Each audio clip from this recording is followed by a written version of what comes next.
Look at her. Sharon motherfucking Needles. Oh my God.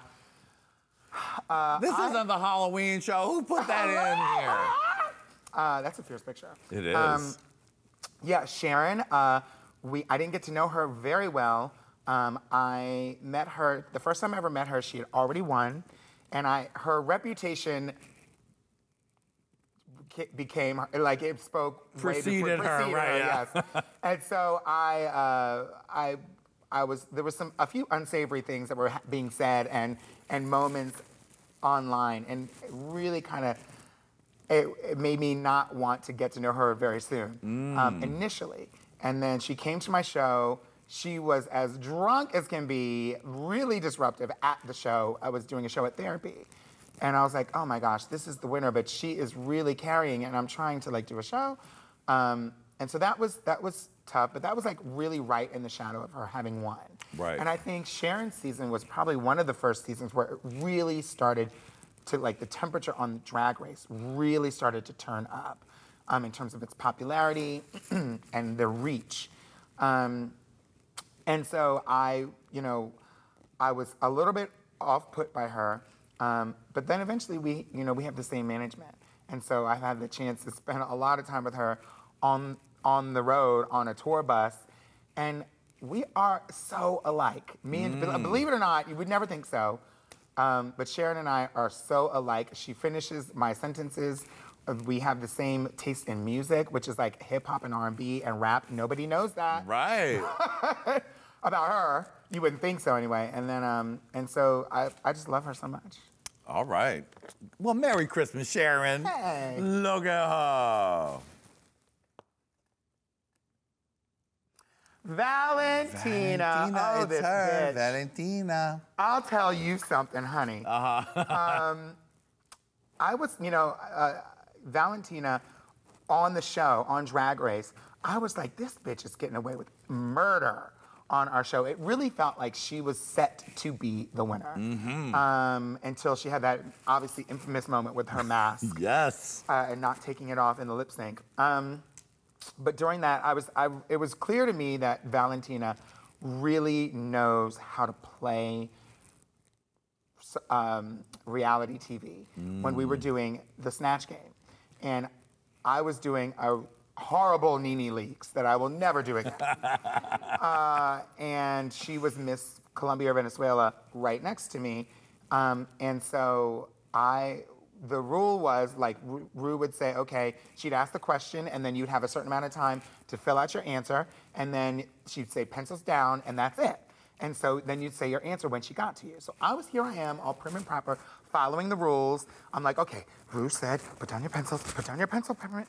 And Valentina was just sitting there, getting ready for the camera, making her, like, because her character was, like, supposed to be crying and upset. Right, I remember. So she, like, snot running down, and she was, like, really putting it over the edge. While we were writing, I was like, girl, you ain't writing, honey. You ain't gonna get this question. And so I would write my answer, and, like, we had, like, 10 seconds. So I, like, had her just, first word that comes to mind, write it. Of course, I was like, damn, I wish I had thought of something different. I wish I had more time. Valentina was waiting until RuPaul said pencils down. Everyone had their answers done. She would listen to people's answers, and then she would pick up her pencil and write. And I was like, nobody's saying anything. What's going on? And then she had her answers, and she did lovely. And I was like, this girl knows what she's doing. I'm focused on, like, the rules of, like, this challenge. She's thinking about the show. And that's when I knew she was one to watch. She always really made sure that her situation was taken care of, because it would be good TV. And so she would always be the last one to get ready. She would start getting ready for everyone and be the last one, making sure everything was impeccable and in place. And one day she glued her entire hand. She was just gluing her nails on the table, and then went to move, and her whole hand was glued to the table. Oh my gosh. And they were like, RuPaul is waiting. And she was like, well, honey, my hand's glued. And I was like, oh my God, what's gonna happen? And so we eventually obviously got her hand unstuck from the table. She was my swimming partner when we would take breaks on the weekend. We like allowed to go to the pool and sit for a couple minutes. And she was my partner through the whole season. So we would talk and sing. She's got a great singing voice. I know some people might not believe it, but she has a great singing voice, and I love her very much. She's a sweetie. Lady Red, RuPaul is waiting! Oh, to where? Like, that's like must have set hearts afire. It did. RuPaul's RuPaul waiting. is waiting. Okay. Look at her. Laverne Cox. That's my sis. Yeah. In a moment in time when I was really kind of spinning and not sure of myself, and in crisis, I don't think she'd mind.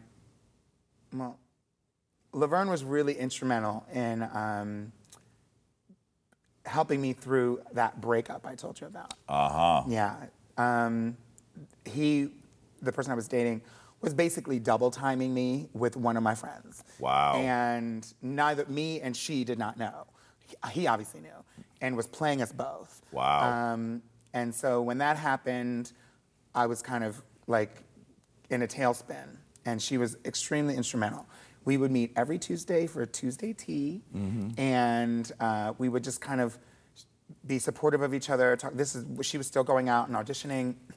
She was working at Lucky Chang's. Right. I was working at Lips. I mean, you were giving them New York City drag down. Down, darling. And I remember she came to Tuesday Tea Time and was like, oh, I just booked this show. It's a digital web series with Netflix, you know. We'll see. And she was like, I don't know what's going to happen, but I went and filmed it, and now I have to go back to my shift at Lucky Chang's. Wow. And that turned out to be Orange is the New Black.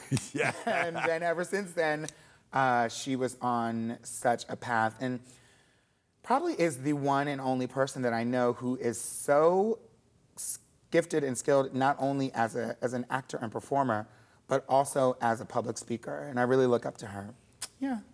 Amazing. Time Magazine, honey. Time Magazine, history, we would have not thought that back in the day. Never. When y'all were working at Lips and Lucky Chang's. Not once. That's where our society would be headed, and thank goodness it did. Hello. I love it. All right, look at her. She's waiting. She's waiting. Oh my gosh, RuPaul. She is a legend and a trailblazer. And one thing that people don't know about her is, which I didn't know, they probably know now, I'm sure people have said it on this couch many times, but we were waiting on stage on the runway, which takes like hours to film, and my feet were killing me. And Ru was like, let these ladies, bring them some chairs, let these ladies take off their high-heeled shoes while y'all fix the cameras because they're in pain. So I was like, oh, thank you so much, Mama Ru. And then she was like, I'm going to the back. And she stood up, she had this gown on, she stood up, and she had straight up basketball, sweat shorts, sweatpants, and sneakers on, and went down to the back. And I was like, damn, okay. And so that was just pretty cool. I was like, okay, like we're all on the same page here. Yeah. Yes. She's like, see y'all later. I gotta see y'all later. I gotta go. All right, and last but not least, look at her. Adam Joseph! Who's that tough man? Oh my gosh, that manly man. He's been your collaborator for so many years, writing more than songs 10 for years. you. Yeah. Yeah. He's so talented. So talented, songwriter, producer. Almost everything I've worked on, he has done, and I'm so thankful for. And so I can't believe it's been more like 10 years that we've been working together. Yeah. And how many times he sounded like a choir of beautiful black ladies behind you. Beautiful black ladies singing. And yeah, Adam Joseph, not only people know obviously from here, from Hey Qween, but then also from his own music, but then also his remixes of all the Drag Race girls. Yeah. And his impeccable songwriting and production of everything I've been on, every song I've done, pretty much. And yeah, I'm super thankful and grateful. And so, you know, I love Adam. I owe that one the world. It's too bad he's such a terrible, rotted bitch in real life. Bitch, and so shady. I used to remember, I would go out to their apartment in Jersey. Yes. And sit, and they would get so stoned. Him and Nikki Gillespie. Yes. Drummer, and we would sit and we would watch TV together and write songs together. Yeah, it's the good boy being in the lab. Lady Red's whole album is produced by Adam Joseph, too. Yeah. Yes, that's how you know it's gonna be a banger. Oh, well, Peppermint, thank you for being here, sweetie. We've had the most wonderful holiday look-at-ho with you. Everybody give it up for Peppermint. Lady Red, Merry Christmas, Happy Hanukkah, Happy Kwanzaa, Happy Ramadan. Oh, I'll take it all. And happy holidays from all of us here at Hey Qween. To you, my little gay babies, we love you no matter what holiday you celebrate. Just turn it out. All right, everybody, let's have a holiday hoedown. Hit it! Hey, Gold Girl. Shout out to Hunties. Hey, come on, holiday lady. Oh, my God. And the beautiful Peppermint. She's serving it up.